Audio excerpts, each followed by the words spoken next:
انسان دنیا کی حقیقت سے بے خبر ہے، انسان اپنی حقیقت سے بے خبر ہے، اور یہ بے خبر رہ کر زندگی گزار رہا ہے، اور اس طرح زندگی گزارنے پر خوش بھی ہے، کیونکہ حقیقت سے یہ آگاہ ہونا نہیں چاہتا۔ اعوذ باللہ من الشیطان الرجیم، بسم اللہ الرحمن الرحیم۔ اللہم صلی علی سیدنا محمد معدن الجود والکرم وآلہ وسلم۔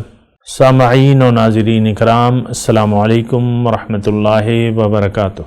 آج کا ہمارا موضوع یہ ہے کہ دنیا کی حقیقت کیا ہے۔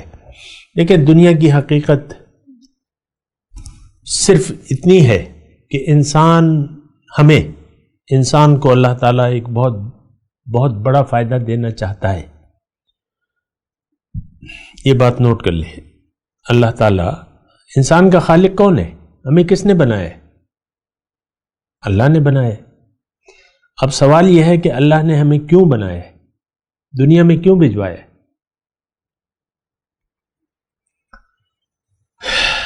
نہ تھا کچھ تو خدا تھا، کچھ نہ ہوتا تو خدا ہوتا، یہ ایک شاعر نے طرح باندھی ہے۔ بہرحال دیکھیں، ہم پہلے بھی موجود تھے، میری آپ کی ارواح جو تھیں عالم ارواح میں پہلے بھی موجود تھی۔ آپ تھوڑا سا اس پہ سوچیں تو عالم ارواح ایک جگہ ہے، ایک عالم ہے، ایک دنیا ہے، وہاں ہم سب کی ارواح موجود تھی، اور ارواح کی پیدائش اکٹھی ہوئی ہے۔ یہ دنیا کی طرح معاملہ نہیں ہے کہ روحیں پیدا ہو رہی ہیں اور آ رہی ہیں، نہیں، وہ اکٹھی ایک دم پیدا ہوئی ہیں۔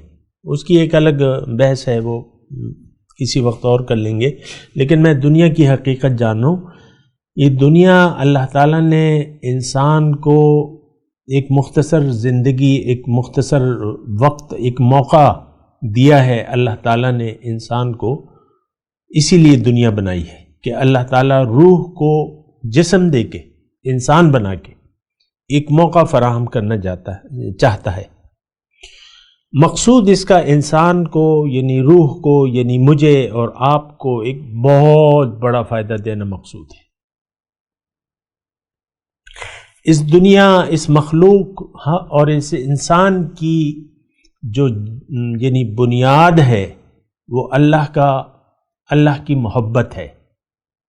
یہ بات نوٹ کر لیں، اللہ تعالیٰ کی محبت۔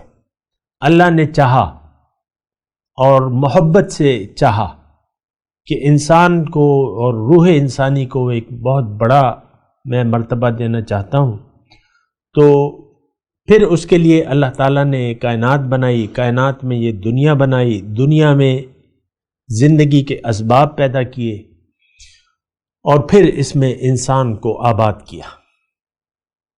روح انسانی کا آغاز جو ہے حضرت یعنی آدم علیہ السلام سے ہوا، جو اب تک یہ سلسلہ جاری اور ساری ہے، اور عن قریب اب یہ ختم ہونے والا ہے۔ یہ سلسلہ قیامت قریب ہے۔ اقترب للناس حسابهم وهم فی غفلۃ معرضون، لوگوں کے حساب کا وقت قریب آ پہنچا اور یہ غفلت میں پڑے ہوئے ہیں، انہوں نے منہ موڑا ہوا ہے۔ تو دیکھیں، انسان اگر غفلت میں وقت گزار دے تو یہ اس کی مرضی ہے۔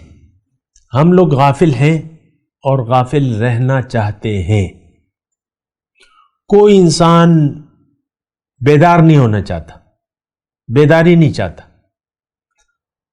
انسان دنیا کی حقیقت سے بے خبر ہے، انسان اپنی حقیقت سے بے خبر ہے، اور یہ بے خبر رہ کر زندگی گزار رہا ہے، اور اس طرح زندگی گزارنے پر خوش بھی ہے،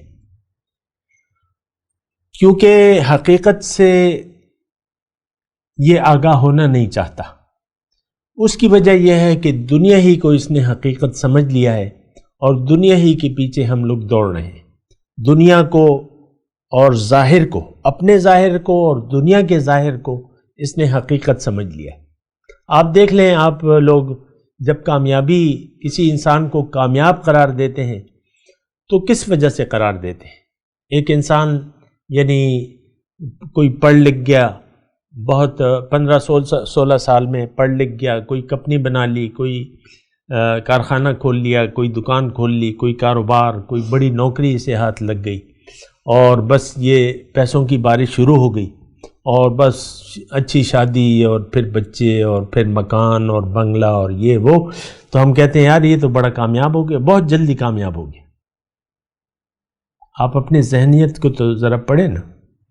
انسان اگر ظاہری طور پہ کچھ اللہ تعالیٰ کی سے ظاہری نعمتیں مل جائیں تو ہم اس کو اصل کامیابی قرار دیتے ہیں، بڑا کامیاب ہو گیا، بڑی جلدی کامیاب ہو گیا۔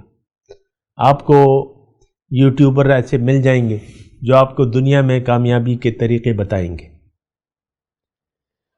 اور اس میں قرآن و حدیث کے بھی حوالے دیں گے، اور یہ کریں گے اور وہ کریں گے، لیکن وہ سارے حالات و واقعات ان کے دنیا کے متعلق ہوں گے، اور آپ مطلب یہ ہے کہ بڑے شوق سے ان کے لیکچر سنتے بھی ہیں اور بڑے غور سے ان کے لیکچر سنتے ہیں، اور یہ اس قسم کے موضوعات آپ کو بڑے پسند آتے ہیں۔ دنیا میں کامیابی کے سنہری اصول، یا آپ مہینوں میں کروڑ پتی بن جائیں، یا اس طریقے سے موضوعات جو ہیں آپ کو اچھے لگتے ہیں، کیونکہ دیکھیں انسان ظاہر کے دھوکے میں آ گیا ہے اور یہ دھوکے میں رہنا چاہتا ہے، اور اس پر یہ خوش بھی ہے۔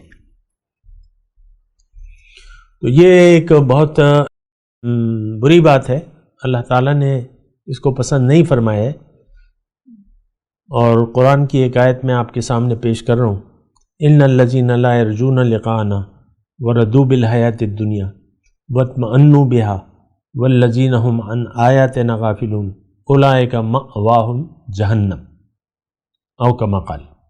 وہ لوگ جو میری ملاقات کی امید نہیں رکھتے، لا یرجون لقاءنا وردوا بالحیات الدنیا، اور دنیا کی زندگی پر راضی ہو گئے، واطمأنوا بها، اور اسی پر مطمئن ہے، نتیجتاً کیا؟ والذین هم عن آیاتنا غافلون، اب یہ اللہ کے جو احکامات ہیں اس سے غافل ہیں، ان کا ٹھکانہ جو ہے جہنم ہے، اور وہ اس میں ہمیشہ رہیں گے۔ یہ قرآن کی آیت کا لفظی ترجمہ میں نے آپ کو سنا ہے، اس میں کوئی تفسیر کی ضرورت ہی نہیں ہے۔ اور آج ہمارا یعنی ہم مسلمانوں کا عام طور پہ یہی ہے کہ دنیا اللہ سے ملاقات، یہ بات تو ہمارے ذہن و تصور سے بھی بالا ہے، نہ ہم اس کے متعلق کچھ سوچنا چاہتے، حالانکہ یہ ایک بہت بڑی حقیقت بھی ہے اور بہت بڑا ایک اعزاز بھی ہے کہ انسان اپنے رب سے ملاقات کر لے اور رب اس سے ہم کلام ہو اور رب کا تقرب حاصل کر لے اور رب کا دیدار کر لے۔ تو دنیا تو دیکھیں اسی لیے ہے، اللہ تعالیٰ نے دنیا اسی لیے بنائی ہے کہ اللہ تعالیٰ انسان کو ایک بہت بڑا فائدہ دینا چاہتا ہے۔ اس کی میں وضاحت کرتا رہتا ہوں، لیکن آج کی جو نشست ہے اس میں آپ کو بتاؤں کہ دنیا کی حقیقت جو ہے وہ یہ ہے کہ اللہ تعالیٰ نے ہمارے متعلق ایک فیصلہ فرمایا ہے کہ انسان کو میں ایک موقع دیتا ہوں کہ ایک بہت بڑا خزانہ اس کو میں دینا چاہتا ہوں۔ کنت کنزا مخفیہ، میں ایک پوشیدہ خزانہ تھا، اب وہ ایک بہت بڑا خزانہ ہمیں ملنے والا ہے، اور وہ خزانہ میں نے آپ کو بتا بھی دیا ہے، لیکن اس وقت ہم اس کا تصور بھی نہیں کر سکتے۔ جو اللہ تعالیٰ نے قرآن میں فرمایا وَلَا تَعْلَمُ نَفْسٌ مَّا أُخْفِيَ لَهُم مِّن قُرَّةِ أَعْيُنٍ، کوئی نفس نہیں جانتا کہ اس کے آنکھوں کی ٹھنڈک کے لیے میں نے کیا کیا بنا رکھا ہے،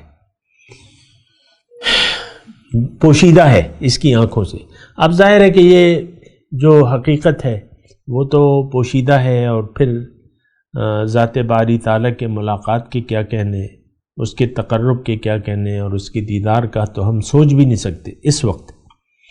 لیکن یہ تمام موقع، یعنی یہ بہت بڑی نعمت اللہ تعالیٰ ہمیں دینا چاہتا ہے، اور اس کے لیے اللہ تعالیٰ ہمیں ایک امتحان سے، دنیا کے امتحان سے گزارنا چاہتا ہے۔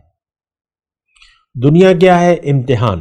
امتحان کو اگر آپ سمجھ لیں، دنیا کو اگر آپ امتحان گاہ سمجھ لیں اور پھر اس کے لیے تیاری بھی کریں، منزل جو مقصد ہے اس کو منزل بنا لیں، اور پھر امتحان اچھے طریقے سے دے لیں، اور یہ کوئی مشکل بات نہیں ہے۔ امتحان دینا اور امتحان کامیابی سے گزار دینا، اس میں کوئی مشکل بات نہیں ہے۔ اللہ تعالیٰ نے یعنی جو راستہ ہے، منزل کیا ہے؟ اللہ، راستہ اللہ کا جو قرآن ہے اور سنت ہے، رسول کا طریقہ، اللہ کا حکم اور رسول کا طریقہ، اور یہ ساری چیزیں بہت آسان ہیں۔ لیکن اس شخص کے لیے جس کا یقین ہو کہ میں نے امتحان دینا ہے اور میں نے اپنے رب کے پاس جانا ہے۔ بات کرتے ہیں ایک وقفے کے بعد۔ وآخر دعوانا ان الحمدللہ رب العالمین۔ مولاي صل وسلم دائما ابدا على حبيبك خير الخلق كلهم